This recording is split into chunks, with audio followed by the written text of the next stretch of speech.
Ready?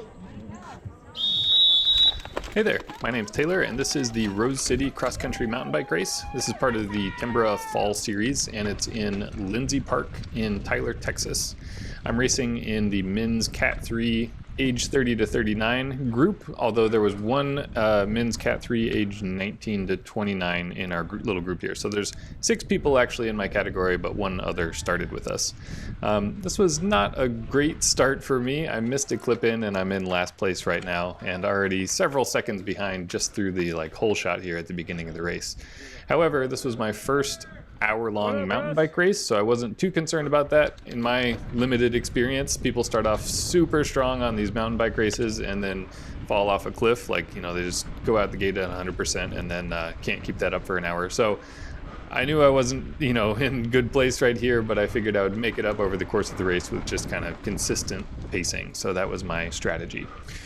Also, you can see on this part of the course here, it's very flowy. We've got some berms. There's even some jump opportunities for people that are into jumps. I'm not one of those people, but 2 weeks ago I was at the 29 Pines Ranch for a race, and if you watch my YouTube video, you'll know that I crashed for that race. So my goal for this was really to just finish the race without crashing, and if I happen to do well, that's great. If not, whatever. I'm just trying to get this 1 hour race under my belt and do it without crashing. So there's my goal. Not too concerned about being in last place right now.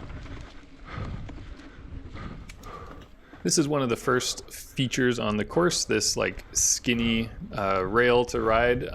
It's maybe a foot or two off the ground at most. I didn't feel confident enough to do this, especially at race pace, but it turns out you can just ride right along the rail and skip the B line. There's also a C line here, so you can have the benefit of being on the fast line but not actually have to do the feature, which is great for me as someone who is not confident on those kinds of features.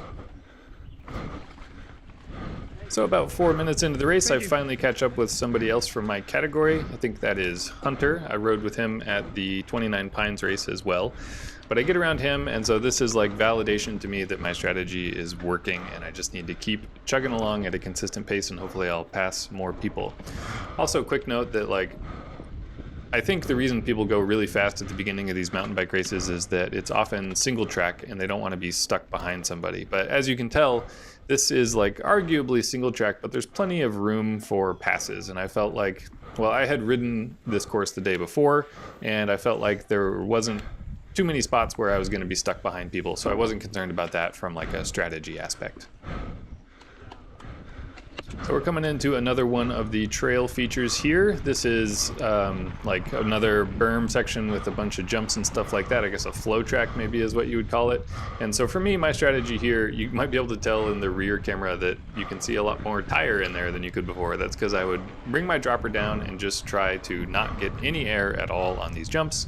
I haven't done any jumps at all, and I'm not confident about them. None of the trails that are near me have jumps that I can do like this, so my plan for this race was just to get through these sections as fast as I could, but not going so fast that I'm forced to get air on these. And I also don't have a lot of experience on these berms, so I'm not taking them as fast as I could, probably riding the brakes a lot more than I should, but you can see it's kind of a short little feature, and so we're over already, and then we get back into chugging uphill, which is what I think I'm good at. So yeah, that's another one of the features here. That was fun.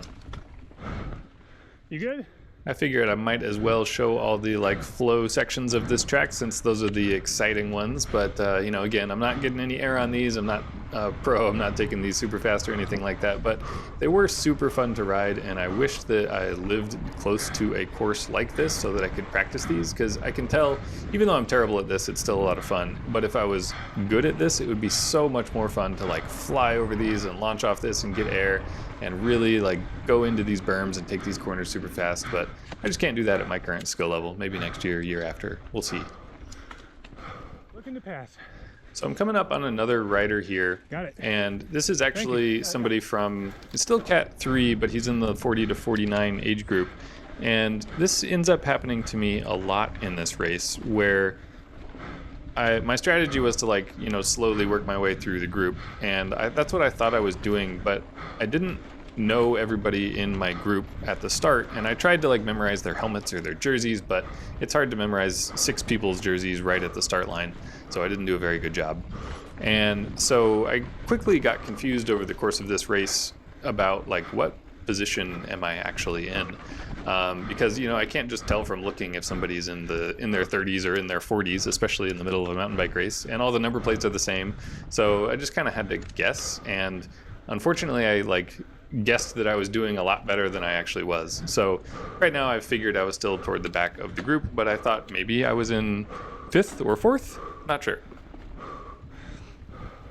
So I know this rider in front of me is in my group, but I don't know about this other guy that he just passed. I didn't know during the race. It turns out they are not in my category. They were in the younger age group that started with us. So he looked familiar, but I couldn't remember. Anyway, point being, again, there's like passing going on here, but I don't know if I'm actually moving up in the rankings at all. And so I'm trying to stay on the wheel of this guy in the blue jersey with the kind of like lime green helmet, because he's going about my pace, maybe a little faster, especially faster on the downhills. And so I figure if I stick with him, I can like move up with him through the traffic, so to speak, and then at some point during the race hopefully go around him. But unfortunately, I think he has a little bit too much of an advantage on me on these downhills. He's a lot more comfortable going through those, so he pretty easily gets away from me, as you can see here.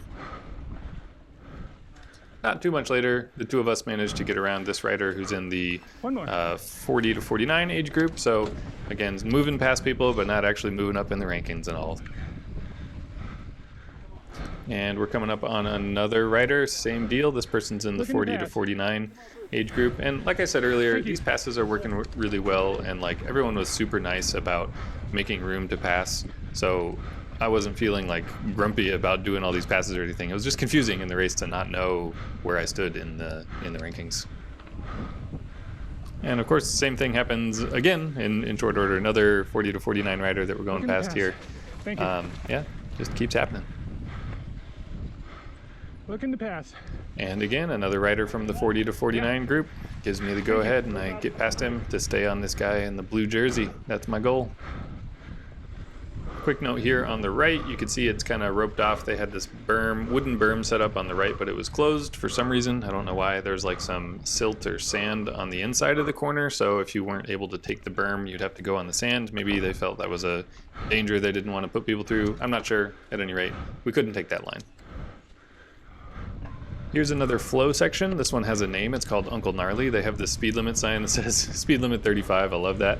And I was behind this rider who I think was in the 40 to 49 group, and they were going about the speed that I wanted to go. So I was happy to just sit behind them for this flow section and see how they manage this. And it looks like their strategy was basically the same as mine, which is don't get any air on these things and take the berms at a reasonable speed.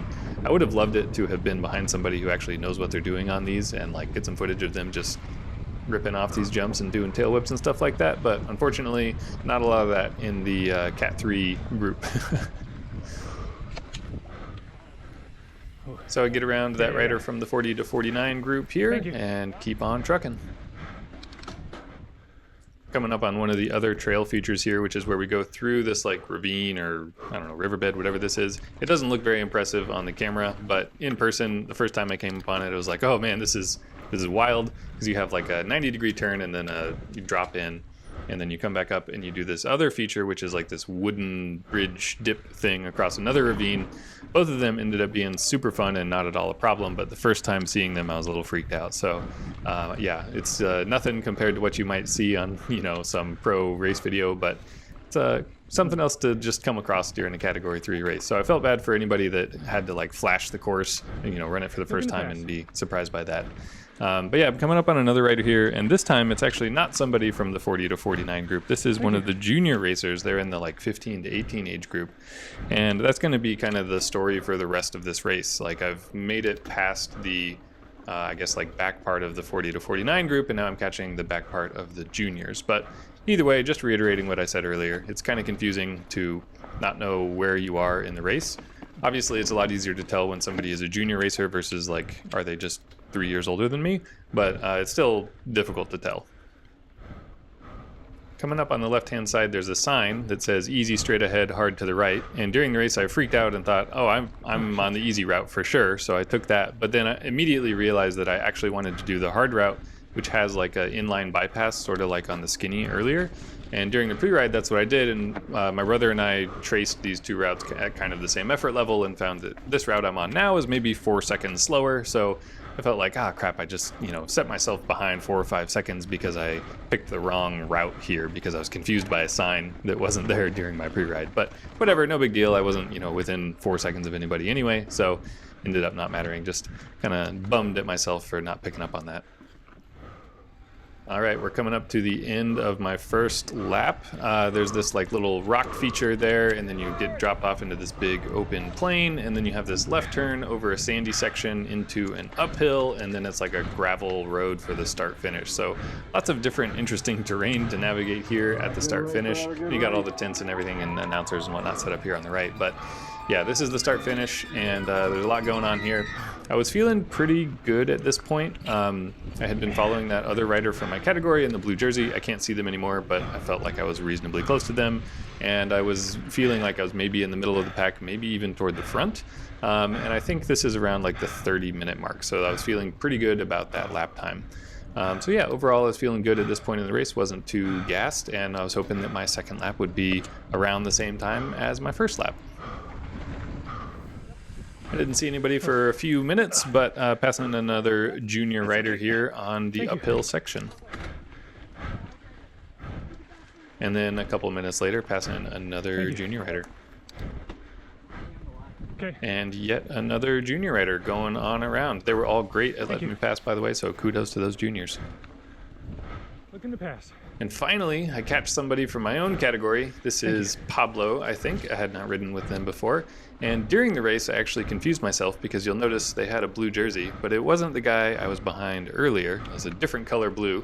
So I have no idea where I am in the race right now, but feeling good and yeah, happy to finally be passing somebody who's not a junior or in the 40-plus category. Looking to pass. Passing another junior here. Same deal as before.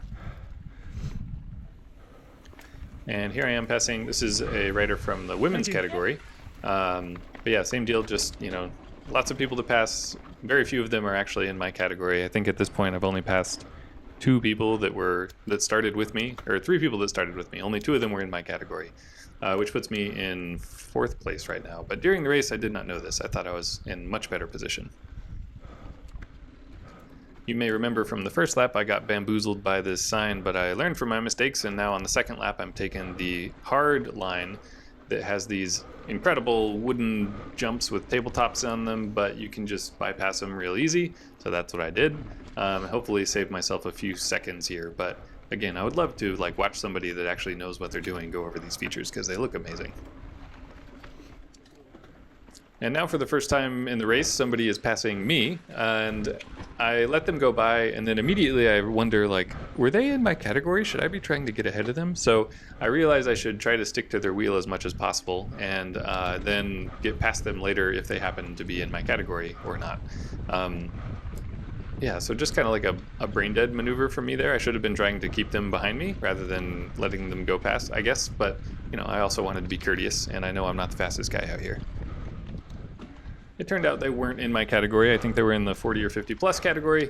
And I figured, I might as well empty the tank here close to the finish line. So I'll try to get around them and use that as motivation. But yeah, we're about to finish up the second lap. This is going to be toward the end of my race. And I felt like I paced it pretty well. I probably could have gone a little faster in retrospect. I probably should have pushed a little harder. But, I'm coming into the finish line now, going up this hill into the start finish. And I'm thinking, okay, well, let's just do a little sprint here just to prove what I can do. But I get a little freaked out by the gravel because there's a off camber kind of hill thing, not hill, but bump to get around. And I just, again, didn't want to crash. But regardless, I had a great time with this race. It turns out that I actually finished in 4th place right here. So I passed a ton of people during the race, but only 2 of them were actually in my category. I think I was behind the third place person by about a minute and behind the lead by maybe 4 minutes overall. So if I'm being really nice to myself, maybe I could have closed the gap to third, but there's no way I could have got first. So kudos to everyone that I raced against. I had a great time at this trail. Thanks to the Lindsey Park folks and TMBRA for setting this up. I hope to do it again next year. And thank you for watching, and see you for the next race.